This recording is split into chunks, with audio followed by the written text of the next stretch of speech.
Sahabat otak kecil yang budiman, akhir-akhir ini nama Rangga Sasana kembali mencuat. Lalu, siapa sebenarnya Rangga Sasana ini?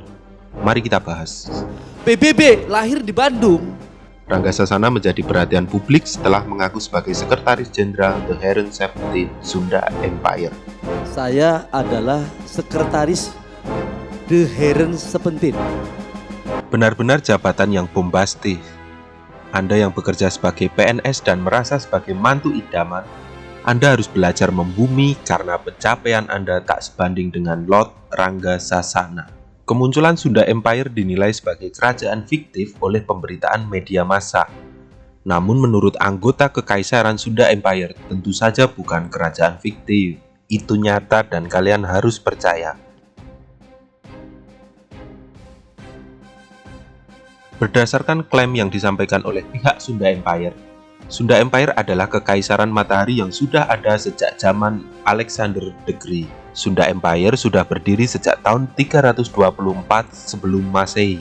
Sunda Empire juga mengklaim bahwa kekaisarannya memiliki sertifikat atas bumi. Jadi Anda yang memiliki tanah ribuan hektar, jangan sombong dulu. Kembali belajar membumi karena tanah Anda di bawah sertifikat Sunda Empire. PBB lahir di Bandung. Kehadiran Rangga bersama Sunda Empire berhasil menarik perhatian publik. Polemik berdatangan dari mereka yang pro dan mereka yang kontra.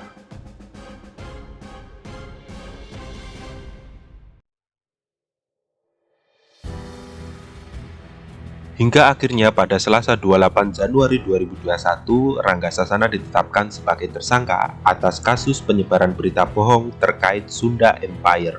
PBB lahir di Bandung. Tak hanya Rangga, Perdana Menteri Sunda Empire Nasri Bank dan Kaisar Sunda Empire Ratnaningrup juga ditangkap dan ketiganya ditetapkan sebagai tersangka.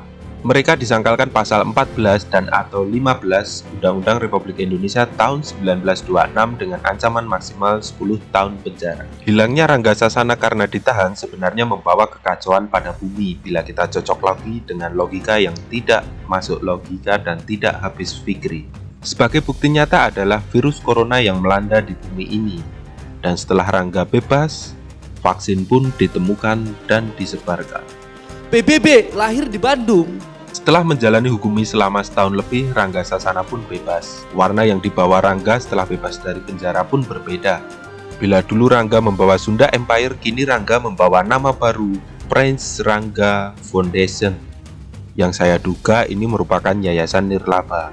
Munculnya Lord Rangga di podcast Deddy Corbuzier membuat Rangga kembali dikenal dan mendamaikan bumi. Bahkan Deddy Corbuzier pun menganggap pertemuannya dengan Lord Rangga adalah pencapaian karir terbesar Deddy Corbuzier. PBB lahir di Bandung. Statement yang tidak habis fikri pun bermunculan di podcast tersebut. Dan berikut beberapa statement dari Rangga Sasana yang kita rangkum untuk kalian. Yang pertama adalah soal serangan Titan. Rangga memaparkan planet bumi ini bisa saja mendapat serangan dari bangsa Titan.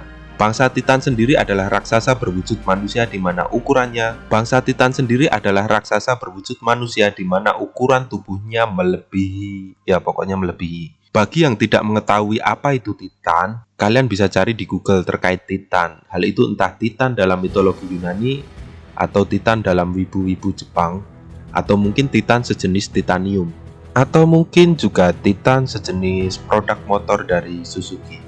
Selain soal Titan, hal-hal yang benar kita tidak habis fikri adalah soal negara adidaya Amerika Serikat. Amerika berasal dari Paman Sultan Tirtayasa. Menurut Rangga, Amerika berasal dari Paman Sultan Tirtayasa, kemudian meneruskan ke Sultan Abdul Mufakir, dan sang Sultan Abdul Mufakir lah yang memerdekakan Amerika. Makanya Banten punya plat A. Plat A di Banten itu artinya Amerika, kalau menurut Rangga. Benar-benar tidak habis fikri. Namun di antara statement-statement Lord Rangga yang benar-benar tidak habis fikri, ada hal-hal yang bisa kita setujui bersama.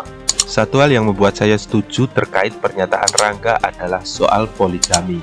Lot Rangga tahu kalau dalam agamanya poligami diizinkan. Namun Lot Rangga mengajak kita untuk mengkaji kembali soal poligami. Mari kita bedah logika sang Lot Rangga Sasana. Variabel pertama, poligami diizinkan asalkan bisa adil. Variabel kedua, keadilan yang harus dijadikan tolak ukur menurut Lot Rangga adalah keadilan Tuhan. Kesimpulan Lot Rangga, apakah pria yang mau berpoligami bisa bersikap adil? Bila bisa, adil menurut siapa?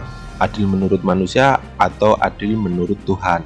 Kalau adil yang dimaksud adalah adil menurut manusia, Lot Rangga mengajak untuk mengaji kembali.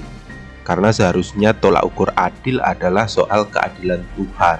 Benar-benar tidak ada habisnya bila kita membicarakan Pris Rangga Sasana yang satu ini. Namun daripada kita pusing-pusing, mari kita kaji kembali. Soal sejarah memang bertolak belakang dengan apa yang kita pelajari dan dengan apa yang disampaikan oleh Lot Rangga. Namun bisa jadi kita dan Lot Rangga belajar dari sisi sejarah yang berbeda. Maka sangat mungkin bila hasilnya beda. Kembali lagi ke awal, pada dasarnya sejarah juga ditulis oleh manusia. Bila apa yang dipaparkan Lot Rangga tidak masuk ke logika Anda bisa menganggap hal itu sebagai hiburan semata.